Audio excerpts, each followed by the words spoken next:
Pat, you're within your rights to not come on now. That's okay. That's fine. I'll deal with it. My phone goes with that noise anyway every time my phone goes, so I'll just get somebody to phone me. Well, that's fair enough. Yeah, good to see you. You're looking well. Yeah, we're all good. So do you want to start with the Manchester Derby? That feels like the big event of the weekend. Yeah. It seems like a massive turning point, doesn't it? Maybe partially for Man United, but definitely for Man City now. It's one of those things where you play against a lot of teams over the years and they get this aura of invincibility. But it takes one or two teams to say, right, forget that, we're going to go at you. And they're all beginning to see it now, aren't they? And of course, City are still a great team and all that sort of thing. But that kind of invincibility thing, that seems to be disappearing very, very quickly indeed. And we all knew the problem was their defence was, average to say the best of them. But if you stick on top of that, the fact that they used to get 75, 80% of possession, so it didn't matter how bad the defence is. Teams just know it now. You just use pace and good strikers against them, and you cause them all sorts of difficulty. And they also looked a wee bit sluggish. And the last couple of times I've been down to the Etihad, it's kind of looked like that. And in the past, they've got by because they've got real quality that'll get them out of it. But at the moment, all the other teams are smelling blood, and Man United just been there. Having said that, Manchester United, they just look a million times better now that they're playing with a bit of energy, now that there's a bit of spark about them, now that it's not lethargic. So, big change for Manchester United, back in a decent position, 5th in the league just now. At Man City, it's you just can't see it, can you? I don't know about anyone else, but it's very difficult to imagine them catching Liverpool now. Well, they'd be defying history, because in the English top flight, no side has ever gone on to win the title after being as many as 14 points behind. And that is where they find themselves. And Guardiola, by the way, this is his worst points return after the first 16 matches of a top flight season in his career ever. He's on 32 points. And interestingly, it was in the Athletic, David Ornstein had the piece, that Manchester City are interviewing for a high performance director at the moment, and they are telling prospective candidates to anticipate this being Guardiola's last season. Whether that's true or not, we don't know, but that is also in the ether. Good luck. Who they're going to get is better than him. I'd just love to know the answer to one question. Been saying it for a while now, but certainly the last few weeks it's been more and more obvious. Who's actually buying all these fantastic wingers and attacking players when you're not bothering getting your defence sorted out? They've been unlucky. I mean, Mendy's been a nightmare for them because he was brilliant when he was bought, but he's miles away from it now. So they'll never get that left side sorted out, and they really have never got it sorted out. But you thought Mendy would be the answer for it. But the centre-back position, I mean, it's not being clever. It's not you or I. It's everybody. You're just saying, well, wait a minute, you've got to get that centre-back pairing sorted out. Never done. You're the right-back area. That seems not too bad. That's okay. But that's, at least 3/4, half, but probably 3/4. Your defence has never quite looked right for that period of time. Now, if you're spending hundreds of millions on, the likes of Mahrez, when you've got great quality wide players there, shouldn't you really have considered, shoring up the back a wee bit? And it's, for all the fact that I love Pep, I love what Pep's done, I love how he's brought football on and the attitudes and all that sort of stuff. But in the end, if it goes wrong, you got to ask the questions why. And I don't think there's a more obvious answer to it than the fact that you just spent too much up that end and not enough back down that end, and it's not more complicated than that. It is a major failing. It's hard to disagree with that. I almost refuse to believe that Pep isn't culpable for that decision. Like, it's, the decisions to bring in a Mendy or a Walker and all those kind of players, they were credited to Guardiola, that he turned to the board and Tiki Begiristain and said, I need let's go out and spend the 50, 60 million to get me a full-back. And that was done. I just can't believe that Pep, off the back of last season, Vincent Kompany leading, but him as powerful as ever at the club, wasn't able to have the ear of the board and say, I need a centre-back. Also because, as we've said, it was such an obvious thing they needed to do with Kompany leaving. They were just clearly so light there. So it doesn't make sense. I don't know why it didn't happen. I mean, it's quite incredible. They looked at Harry Maguire and they deemed him too expensive. Well, that's a mistake now. I think that's clearly a mistake, because you look at it now, the fact that he could have actually did that job that he wanted them to do. They want him to play out for the back. They want somebody who's pretty comfortable in the ball, but can also defend. It was, in many ways, maybe apart from a Van Dijk, the perfect player to go and play in that centre-back position for them. And if you you spent all that money, and I go back to Mahrez. Mahrez is a brilliant player, he's a fantastic player, but he plays now and again. Whereas you needed somebody who was, situated there, right in the centre of it, who would be playing every week, who'd be core to your team, core to your success. And it wouldn't have cost you any more than a Mahrez. So, I don't know, it's not made a lot of sense. In the midst of it all, yes, I don't know if Walker's been a disaster, he's been okay. Certainly Mendy, I don't know if I can blame Pep for that, because every time I'd watched him, and his first period before he got injured in Man City, looked unbelievable. The number of crosses he was putting in, the power and the pace. So that's an unlucky decision, but the centre-back's not an unlucky decision. That's just an oversight. That's a bad oversight. As for Manchester United, as you say, they're unbeaten against the top 6 sides now in the league this year. They have beaten Chelsea, they've beaten Leicester, Spurs, now Man City as well. They've drawn with Liverpool and Arsenal. Marcus Rashford has scored 13 goals in 21 appearances. He is absolutely flying. It was against Spurs, actually, in the first 10 minutes where you notice something about United that they just haven't done in so long. Players actually running onto the ball. You think of fullbacks. Manchester United, at their very worst over the last couple of, years now, or certainly under Solskjaer, less than that, taking the ball in stagnant positions, standing positions. It's a simple thing. And whatever way a team want to manipulate the game, but just to have your fullbacks coming onto the ball, to have players coming onto the ball, to be moving forward with some sense of purpose. Suddenly that seemed to pop up this week, and it continued into the City game to a point. Obviously things changed across the second half a little bit. But so what are they doing differently? How are they suddenly moving forward with a bit of zip? Energy levels. One thing, Nemanja Matic in its time was very good at that sort of defensive role of killing things, but high energy player at this level is often if you need to be. No, he's not that now anymore. So when he was playing, and then you have to be brutally honest about it, Pogba as well. It seemed like a jog through a lot of games for him. And we all know the capabilities of the guy, but there were so many games where, you're not too good to go and close down. You're not too good to be high energy. Nobody's that good if you're a midfielder. You need to go and take part in the game and help dominate the game in that area. You look at the team, even the likes of Fred now, look at the energy of that guy. He's getting himself about a bit. And that, even if you're not the most talented players in those sort of areas, what it does is it frees up and gets the ball higher up the field, but also frees up the chances to use that pace going forward. And you mentioned Rashford, obviously, James, another one. But you're now getting the best out of Martial. And I think the reason for the Martial one is just, Ole Gunnar Solskjaer's playing him in a better position. Like, he doesn't always play him up front. He plays him as a false nine, sometimes slightly wider, adapts and changes with Rashford sometimes. But that freedom that they've been given that they didn't have before. And that's, for Martial, that's under every manager that he's played with under Manchester United hasn't got the best out of him. Now you're actually getting better out of him.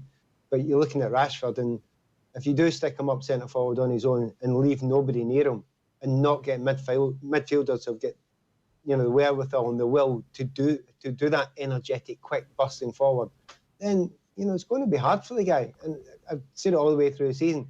At the start of the season, everyone was having a dig at Rashford, and every time I went to see United this season, I'm thinking, no, he's all right, he's fine, he's playing great.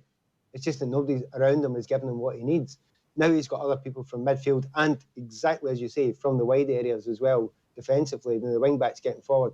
That sort of energy, it's classically, it's go back to many, many years ago, the argument about the midfield that England used to have when they had Lampard and they had Gerrard and they had Beckham, and you're thinking, but nobody's making the energetic runs wide to create spaces for those guys.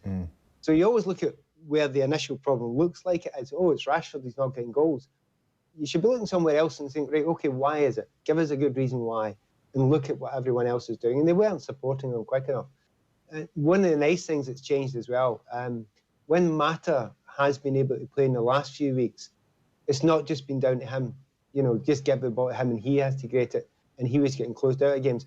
Because there's energy around him, it's creating space for him. And he looks a bit reborn as well. Nobody could be happier than me, because it looked terrible for him when he was the one that was central and he was getting closed down and there was nobody else adding to it. So it's a wide thing. It's a number of things. It's not just one thing, but it is that energy throughout the team. There's nobody cantering through it just now. Yeah. You think about it at Man United, under Mourinho as well, but even at the start of this season, there's people cantering. There's nobody doing that now, and that makes a massive difference. Yeah. And yet it's only a week ago since the Aston Villa game, effectively. So I just wonder, when you look at their record against the big teams, does that suggest against those bigger teams, given that those teams will try and win the game, United can afford to sucker punch them, and because they have such talent still, it's easier for them to do that?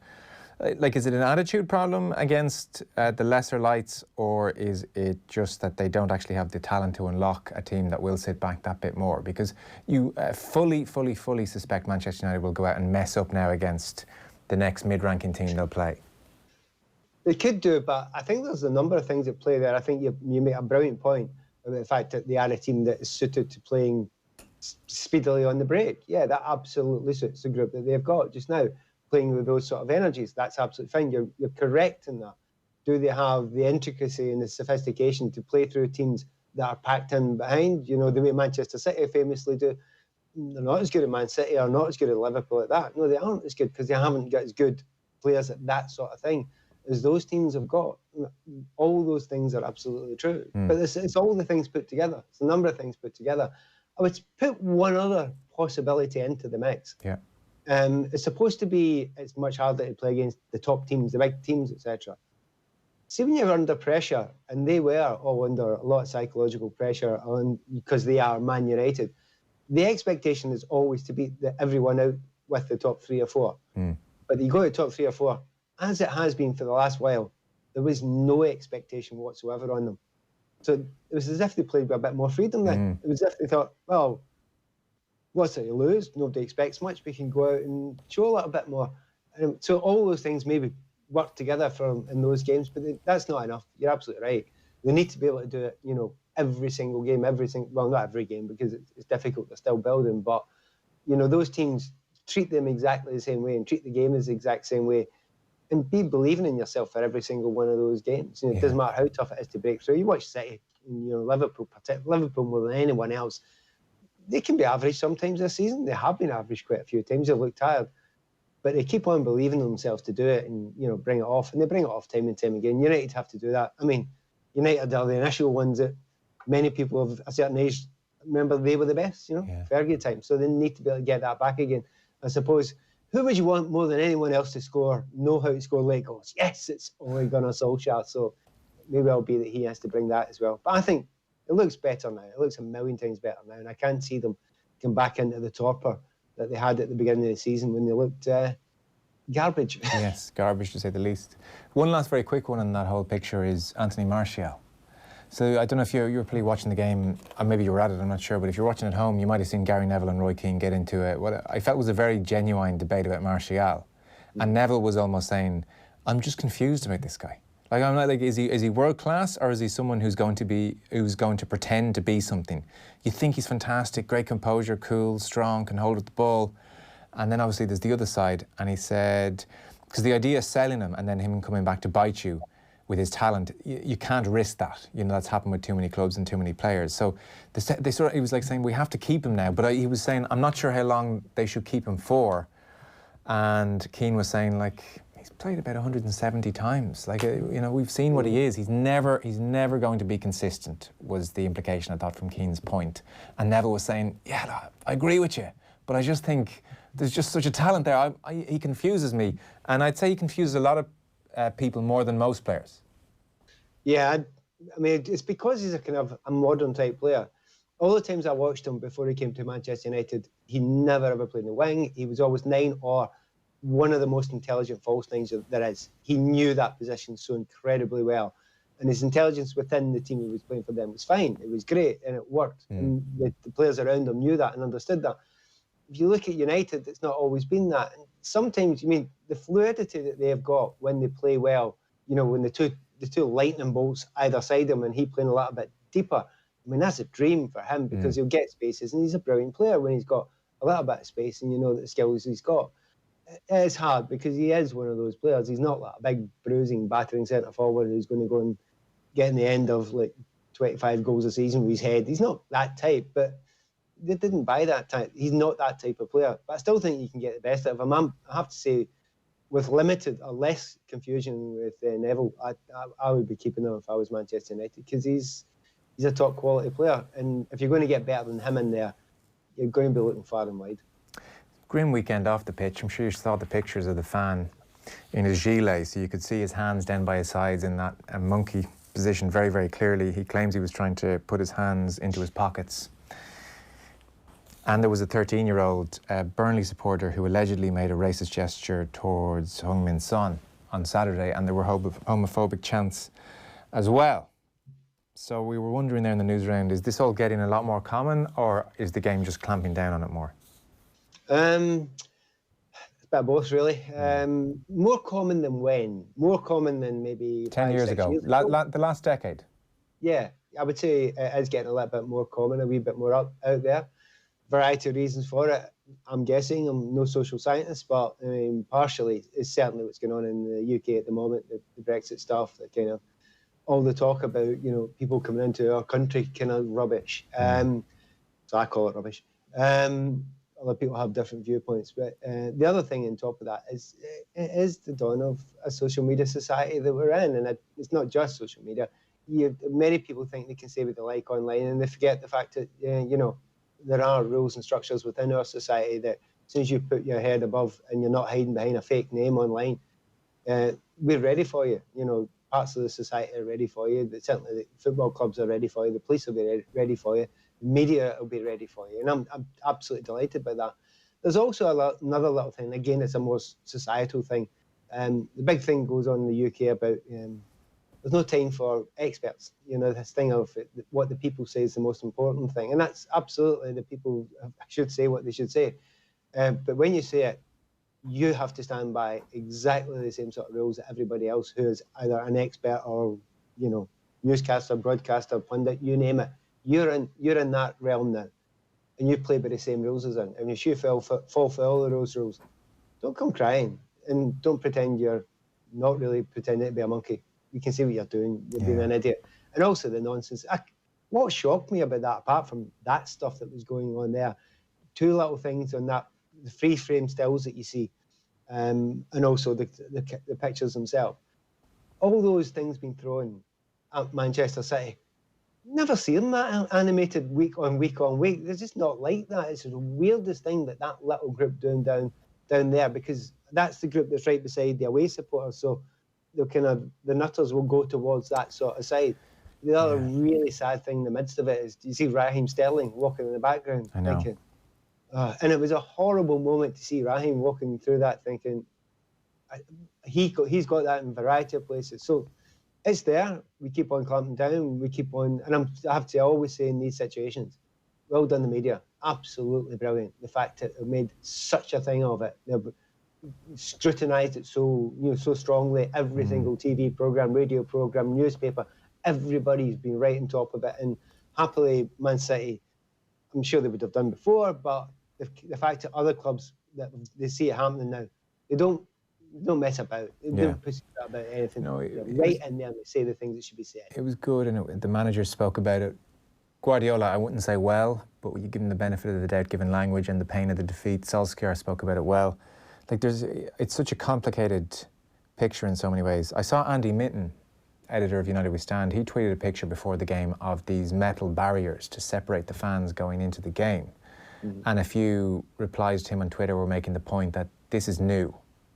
They haven't had barriers of quite that description before. And then I was thinking afterwards, this is not something to celebrate. And is there a Pygmalion effect here? I mean, are you setting up a set of expectations where the fans are almost seeing this thinking, actually, we really hate these guys. So is that one of the vagaries of human nature? It's not an excuse, actually, and I guess you have to have the barrier for safety. And then the other interesting point, and you can address both, I'm not a social scientist either, but when you were talking about social media and the anonymity, I have no doubt that this gentleman doesn't behave like that day to day in his life. And yet there is an anonymity in social media, parallel by the anonymity you certainly used to get in a crowd, in a football crowd. Used to. And that's the thing, that it isn't there. And in the moment, you stand in, when I was at the earlier game, and people forget where they are because they're in amongst the crowd. They get overexcited, and they forget the fact that there are cameras trained absolutely everywhere. And there's no doubt that I go to games, I forget that there's a camera maybe on me. I don't think about it. I'm maybe picking my nose or something. We don't think about it all the time. and that's what these idiots do. But they've got to learn, they've got to be educated. I like your concept about putting up the barriers, is that having an effect on it? But as the point you make yourself, you're damned if you do and you're damned if you don't. If you're the club and if you're the police or if you're the stewards and you don't do it and there is a ruck. One thing that really surprised, it did surprise me. I was at the Everton-Chelsea game, and after the game, going out the Gladys Street end, and both sets of fans just walked out together. That's what I was going to say. If you extend the Pygmalion effect analogy, I do wonder what would happen if the two Manchester clubs came out and said, do you know what? We are one Manchester. We saw what happened in this city at a concert a couple of years ago. We are going to not have any of that stuff outside the stadium. Fair enough. It's probably a bit too much of a leap to mix fans in the stand, but we will come to the stadium together and we'll leave together. And we trust the fans to do that. Now, what I'm proposing could end up in a catastrophe, but I just have a certain, maybe naive hope, because I don't go to games over there either, but that maybe you set a set of expectations for people, they might just meet them.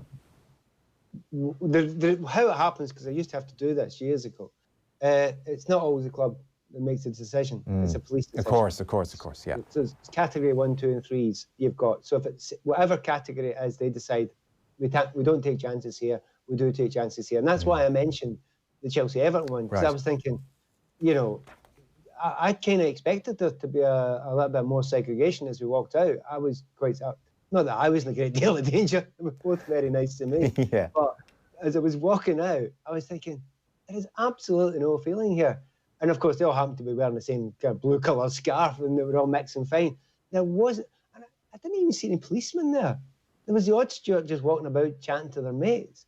So you're right, but, take it to its logical conclusion. Yeah. The Old Firm game at the weekend, I don't really think they want to take a chance on that one.